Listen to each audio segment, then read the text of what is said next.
ఆ చివరి వరకు కాత్యాయని వ్రతం చేసిన వాళ్ళకి జాతకంలో ఎటువంటి దుష్ఫలితములు ఉండనివ్వండి, ఎవరడ్డు రానివ్వండి.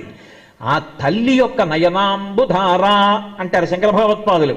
అలా ఆమె యొక్క అనుగ్రహ శక్తి చేత చెల్లాచెదరు చేసేస్తుందంటే ప్రతిబద్ధకాలు చేసి యోగ్యుడైనటువంటి వరుడు వచ్చేటట్టుగా చేస్తుంది. అందుకే అప్పటికి ఇప్పటికీ కాత్యాయని వ్రతం అంత శక్తివంతమైంది. కన్యకామణులు హేమంత ఋతువు వచ్చింది అంటే కాత్యాయని వ్రతం చేస్తారు. అందులో ప్రత్యేకించి కుజదోషం ఉన్నటువంటి వాళ్ళు అసలు కాత్యాయని వ్రతం చేసుకోకుండా వివాహానికి అనుమతించరు తల్లిదండ్రులు.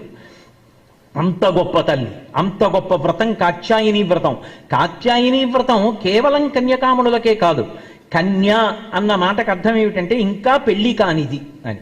ఆధ్యాత్మిక విద్యయందు అందరం పెళ్లి కాని ఆడపిల్లలమే. మనందరికీ భర్త ఎవడు? పతిం విశ్వస్యాత్మీశ్వరగుం శాశ్వతగుం